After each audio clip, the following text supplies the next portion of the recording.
pensando a sua pergunta, eu procurei trazer de uma maneira um pouco mais simples aqui o que é o burnout, né? Então, assim, quando a gente está falando como de RH para RH, quando a gente está falando de RH para RH, o que é o burnout? A algum momento a gente já ouviu alguém falar, cara, eu trabalho como se nunca fosse o suficiente, eu já acordo cansado, todos os dias eu me sinto cansado, eu não tenho mais vida, eu não aguento mais. Então, não foi à toa que eu coloquei aí essas frases em vermelho. Essas frases em vermelho, elas caracterizam a dimensão de exaustão. Então, já avançando na tua pergunta, o burnout é composto por 3 dimensões. Uma delas é a exaustão. Aí eu vou ler aqui um pouquinho das segundas. Eu estou trabalhando no piloto automático. O que eu estou fazendo aqui?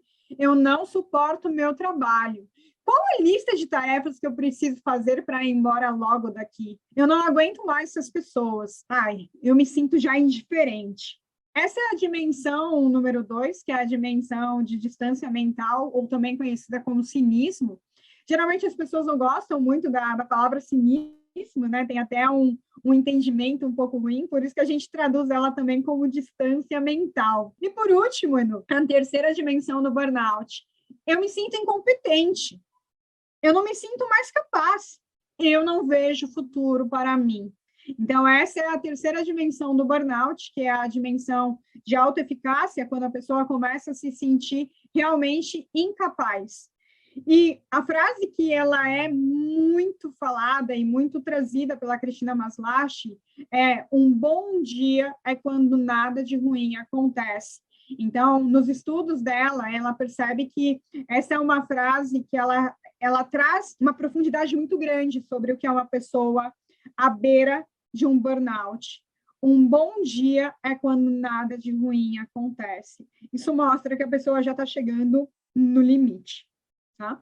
Daqui a gente está falando do burnout ainda de uma maneira mais senso comum, mas só para trazer o quanto que ele está presente no dia a dia. E é super comum, né, Débora, a gente ouvir isso não só de pessoas próximas, mas relatos em mídias sociais, né, como o LinkedIn, tem muita gente falando exatamente essas mesmas frases. Eu acho super impressionante isso estar numa tela de slide, o que eu, por exemplo, ouço toda semana. Edu, é por isso que eu falo para você assim, a minha tese ela tem sido um motor de missão de vida, porque é muito triste a gente ouvir, a gente ver, quando a gente vai lendo, vendo todos os conteúdos dos artigos, das pesquisas que já foram realizadas, sim, o burnout a níveis bastante crônicos pode ter a ideação de suicídio, né?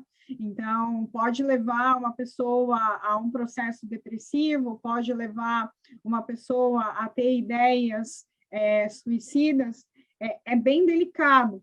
Agora, qual que é o ponto que eu acho que, falando de RH para RH, a gente tem que ter muito claro? É um tema super delicado para abordar, porque uma pessoa que ela tem depressão, ela é mais propensa ao burnout? Sim, ela é. Da mesma maneira que uma pessoa que tem burnout, ela pode ser uma pessoa com características que estão emocionalmente saudáveis e desencadear uma depressão. Então, dentro de um pouco do referencial teórico que eu estou procurando, e eu estou indo mais no detalhe, eu trago a diferenciação entre o que é burnout versus depressão, porque não é a mesma coisa, o que é burnout versus, por exemplo, ansiedade, que não é a mesma coisa. Então, existem alguns conteúdos de senso comum que eles se misturam, mas como que você ajuda uma pessoa que está chegando a esse nível? Você tem que ter uma conversa com muito tato, com muita delicadeza para falar, e aí, como é que você está sentindo? Né? Será que não está na hora de buscar uma ajuda? Porque o burnout, ele só pode ser diagnosticado por um médico, né? Então, a Cristina Maslach, ela traz em alguns momentos a importância de psicólogo, psiquiatra, né? Para que possa, entre outros Quando a gente vai em algumas redes sociais, YouTube, e você pega alguns vídeos sobre burnout, todos os profissionais que falam sobre o assunto, eles tomam o cuidado de falar que o burnout ele precisa ser diagnosticado por um psiquiatra e um psicólogo, né? Não é basicamente você pegar e falar assim, não, essa pessoa está chegando nesse ponto. Não, o profissional competente na área, um psicólogo, um psiquiatra, ele vai conseguir separar o que é depressão, o que é burnout, quais são as características de vida pessoal, quais são as características de vida laboral. Tem um dos vídeos e um dos relatos que eu vejo que fala assim, um colaborador ele chega e relata que ele está passando por muitos problemas no trabalho.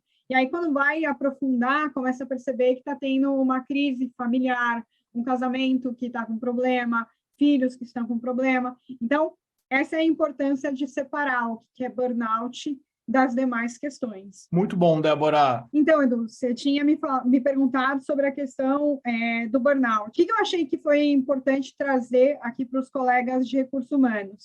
Algumas notícias têm veiculado que, a partir de 2022, o burnout entra no Código Internacional de Doenças da Organização Mundial de Saúde. Na realidade, o burnout já estava, desde 2016, com o CID-Z 73.0, mas falando do burnout de uma maneira muito mais, apesar do tema ser super profundo, de uma maneira superficial, como estado geral de exaustão. E aí, o que aconteceu? Justamente por meio das pesquisas, e a doutora Cristina Maslach, ela é exatamente a referência e a forma como ela conceitualizou o burnout foi escolhida pela Organização Mundial da Saúde para caracterizar o burnout. Então, o que muda para 2022? Caracteriza especificamente como um fenômeno no contexto de trabalho, não deve ser aplicado para descrever outras experiências em outras áreas da vida. Então, o que é o burnout? O burnout nada mais, nada menos do que é uma síndrome conceituada resultante de estresse crônico no local de trabalho, que não foi gerenciado com sucesso. E essa palavrinha, né, gerenciado com sucesso, é exatamente o que me fez olhar para a tese com esse carinho. Né? A gente, como RH ali no dia a dia, a gente auxilia líderes, a gente vivencia essa gestão do estresse dentro da organização e como é que a gente pode ajudar? Eu falei para vocês, agora há pouco, de uma maneira mais o senso comum, falando as frases de cada dimensão, mas basicamente o burnout ele é conceitualizado por 3 dimensões: sentimento de esgotamento ou exaustão de energia. A segunda dimensão, o aumento na distância mental do trabalho ou sentimento de negativismo ou cinismo em relação ao trabalho. E, por último, a sensação de ineficácia ou falta de realização. Então, esses conteúdos aqui eu retirei do site da OMS, justamente para trazer de uma maneira bastante séria, científica, o conceito de burnout e as diferenciações aqui em relação a ser realmente algo do contexto ocupacional.